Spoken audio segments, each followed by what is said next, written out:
السلام علیکم ورحمۃ اللہ وبرکاتہ نحمدہ ونصلی علی رسولہ الکریم اما بعد فاعوذ باللہ من الشیطان الرجیم بسم اللہ الرحمن الرحیم رب اشرح لی صدری ویسر لی امری واحلل عقدۃ من لسانی یفقہوا قولی۔ سورہ البقرہ آیت نمبر 83 آیت کا چوتھا عہد جس کے بارے میں ہم آج پڑھیں گے، باقی 3 ہم پڑھ چکے ہیں۔ تو چوتھا عہد جو اللہ تعالیٰ نے لیا وہ کیا ہے؟ یتیموں کے ساتھ اچھا سلوک۔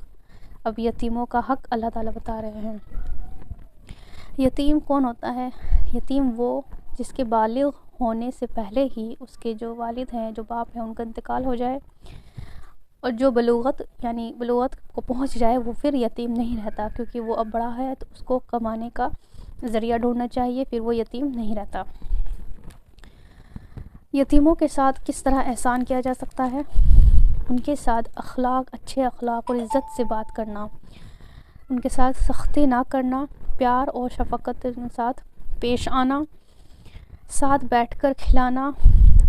اور یہ بھی کہا گیا ہے کہ یتیموں کے لیے ایسا دل بنا لو جیسے آپ اپنے بچوں کے لیے رکھتے ہو، باپ کے جیسا دل بنا لو یتیموں کے لیے۔ اور یتیموں کا جو مال ہے اس کو کھانا حرام ہے۔ بہت سے لوگ یتیموں جن کے باپ یا ماں باپ نہیں ہوتے اور ان کے پاس اچھی خاصی ایک وہ ہوتی ہے، تو کچھ لوگ ان کے مال کو ہڑپنے کی کرنے کی، تو یہ حرام ہے۔ یتیموں کا مال آپ نہیں کھا سکتے۔ تو یہاں پر یتیموں کا جو حق ہے وہ بتایا گیا ہے۔ چوتھا عہد۔ 5واں عہد جو اللہ تعالیٰ نے لیا وہ کیا ہے؟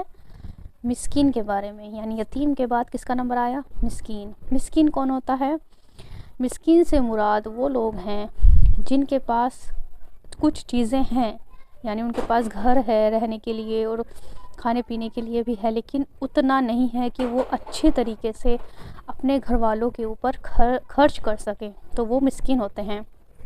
یہاں پر مسکین اور فقیر میں فرق ہے۔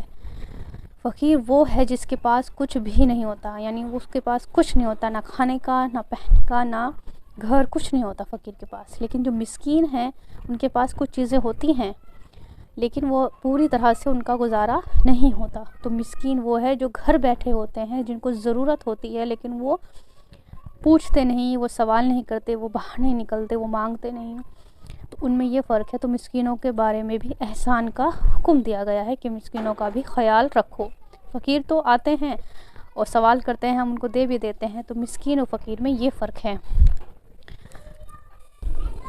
نبی صلی اللہ علیہ وسلم نے فرمایا کہ بیواؤں اور مسکینوں کے کام آنے والا جو شخص ہے وہ اللہ کے راستے میں ایسا ہے جیسے جہاد کرنے کے برابر، یا رات بھر عبادت یا دن کے روزے رکھنے کے برابر اس کو ثواب ملے گا۔ یعنی جو بیواؤں اور مسکینوں کے کام آتا ہے، ان کی مدد کرتا ہے، اس کو کس کی طرح ثواب ملے گا؟ جیسے اس نے جہاد کی ہو، یا رات بھر عبادت کی ہو، یا دن کا روزہ رکھا ہو، اتنا اس کا اجر ملے گا۔ سبحان اللہ۔